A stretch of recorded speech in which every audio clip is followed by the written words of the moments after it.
हिमांशु मिश्रा हमारे सहयोगी हमारे साथ जुड़ चुके हैं। Good morning Himanshu. आज देश के लिए काफी अहम दिन, काफी महत्वपूर्ण दिन। देश को आज नए उपराष्ट्रपति मिलने जा रहे हैं। किस तरह की तैयारी, किस तरह की आप गतिविधियां देख पा रहे हैं, क्योंकि 10 बजे अब से थोड़ी देर के बाद मतदान शुरू हो जाएगा। देखिए बिल्कुल 10 बजे जो है आशुतोष मतदान शुरू हो जाएगा और आज ही जो है नतीजे भी घोषित हो जाएंगे। ये चुनाव राष्ट्रपति चुनाव से बिल्कुल अलग होता है आशुतोष, जैसा कि आप और हम सब जानते हैं कि लोकसभा और राज्यसभा के सांसद जो हैं वो इसमें वोट करते हैं। एक खासियत और है उपराष्ट्रपति चुनाव के अंदर, इसमें जो राष्ट्रपति द्वारा जो मनोनीत सांसद होते हैं वो भी वोट करते हैं। तो एक तरीके से भारतीय जनता पार्टी के पास मैजिक नंबर से 3 नंबर ज्यादा है। इस पूरे उसमें जो है वो 380 सांसदों को वोट कर 780 सांसदों को वोट करना है। भारतीय जनता पार्टी के पास मैजिक नंबर से 3 वोट अधिक है, यानी कि 391 का मैजिक वोट बनता है और भारतीय जनता पार्टी अकेले दम पर 394 उनके पास वोट है। तो एक तरीके से अगर एनडीए के भी घटक दल उनको साथ नहीं रहे तब भी भारतीय जनता पार्टी के उम्मीदवार जगदीप धनखड़ जो है वो चुनाव जीत जाएंगे। लेकिन भारतीय जनता पार्टी ने राष्ट्रपति चुनाव की तरह इसमें भी समीकरण बैठाए हैं और न सिर्फ एनडीए के घटक दल बल्कि वाईएसआर, बीजेडी जैसे शिवसेना के जो शिंदे ग्रुप के सांसद हैं वो ऐसे मिलाकर भारतीय जनता पार्टी के पास लगभग 528 वोट जो है और ऐसे में मार्गरेट अल्वा के सामने सिर्फ हार है। और ये बात कांग्रेस बहुत अच्छी तरीके से एक इंपॉर्टेंट सवाल और कि क्रॉस वोटिंग की संभावना यहां भी होगी और दूसरी तरफ ममता बनर्जी गैर हाजिर रहने वाली हैं, उनकी पार्टी गैर हाजिर रहने वाली है, इसके क्या संकेत? देखिए एक चीज बहुत अहम है कि ममता बनर्जी इसमें जो है तटस्थ रहेंगी, यानी कि वो वोट नहीं करने आएंगे, एब्सटेन करेंगे। कहीं ना कहीं ममता बनर्जी नाराज थी मार्गरेट अल्वा को जिस तरीके से उम्मीदवार बनाया गया आशुतोष।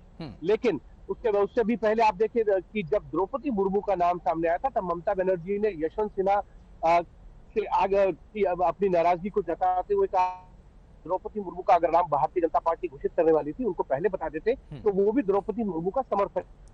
यानी कि ये सीधा नुकसान तो फिर यूपीए को होगा ना, अगर ममता बनर्जी की पार्टी अगर शामिल होती, क्योंकि 36 सांसद उनके पास हैं, 23 लोकसभा से और 13 राज्यसभा से, यानी कि ये वोट तो फिर चले गए, बेकार हो जाएंगे। देखिए नुकसान और फायदे का कोई बात ही नहीं है। अगर ये वोट मिल भी जाते तो भी मार्गरेट अल्वा चुनाव नहीं जीतती। लेकिन बड़ी चीज ये है कि जगदीप धनखड़ की उम्मीदवारी घोषित होने से पहले ममता बनर्जी, जगदीप धनखड़ और हेमंता विश्व शर्मा की मीटिंग हुई थी दार्जिलिंग में। ये बहुत अहम मीटिंग मानी जा रही थी। ये कहा जा रहा था कि ममता बनर्जी ने कहीं ना कहीं जो है हेमंत विश्व शर्मा जो आसाम के मुख्यमंत्री है उनके जरिए ये मैसेज पहुंचाया कि जगदीप धनखड़ को अगर उम्मीदवार बनाया जाएगा तो टीएमसी भले ही उनका समर्थन ना करे लेकिन तटस्थ रहेगी। भारतीय जनता पार्टी इस बात को सूत्रों के हवाले से तो यही कहा जा सकता है कि भारतीय जनता पार्टी को ये मालूम था कि उम्मीदवार कोई भी हो भारतीय जनता पार्टी अकेले दम पर जिताएगी। इसीलिए टीएमसी का अगर तटस्थ है और एब्सटेन कर रही है तो कहीं ना कहीं इसका फायदा भारतीय जनता पार्टी को ना मिले, लेकिन कहीं ना कहीं विपक्ष को बांटने में भारतीय जनता पार्टी कामयाब जरूर है। पिछली बार हिमांशु हमने देखा था राष्ट्रपति चुनाव में कि क्रॉस वोटिंग भी हुए थे और कांग्रेस की तरफ से भी बहुत जो उनके जो कैंडिडेट थे उन्होंने भारतीय जनता पार्टी के पक्ष में यानी कि एनडीए के प्रत्याशी को वोट दे दिया था। क्या इस बार भी इसी तरह के कुछ समीकरण हो सकते हैं? देखिए बिल्कुल समीकरण हो सकते हैं और मुझे लगता है कि कहीं ना कहीं जो यूपीए के सहयोगी दल है वो कहीं ना कहीं जो है वो जगदीप धनखड़ जो एनडीए के उनके पक्ष में वोट कर सकते हैं।